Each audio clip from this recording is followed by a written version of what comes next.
So what's up guys, for today's video nga pala, eto nga pala, natulo na tong aircon na to guys. Split type nga pala to, mga 2 HP to.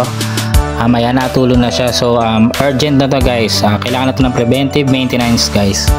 Ano nga pala to, Daikin to, dito sa Buko Milk Tea and Cookies guys. So ito, coffee shop to, milk tea shop. So ito, punta lang muna tayo dito kasi ito kailangan na talaga netong linisin guys. So kasama nga pala yung technician natin na si Arvin para linisin to kasi bumara na sa drain pipe. So nag-overflow na, natulo na siya. So ito, banlawan muna natin tapos sabunin natin yan. Si Arvin na bahala dyan, kaya na ni Arvin yan. So ito muna, syempre unahin muna natin itong indoor guys. So yan, banlaw muna tayo dito, tapos check natin to sa labas. Ito yan, sa outdoor to guys. So ito, nililinisan nga rin pa natin to, tapos sinasabon, kinukuskus na mabuti. So kasama ko dito si Alas guys, o si Ace. Ito si Alas. So ayan, tamang banlaw na tayo ng indoor dito. Yan, babanlawan natin, spray muna natin tong fan. Tapos yan, okay na yan. Tapos syempre bubugahan natin dyan yung drain pipe niyan para mawala yung bara ng dyan, yung mga jelly niyan guys. Tapos ito na yung filter, tapos ito na yung case guys. Sinabon natin yan, inispray na rin natin yan, nabanlawan natin yan guys. So ito na yan, o diba, malinis na indoor natin. Tapos syempre kakabit na natin naman yan. So ito nga pala yan, ito si Alas guys. So yan, kasama natin yan si Alas.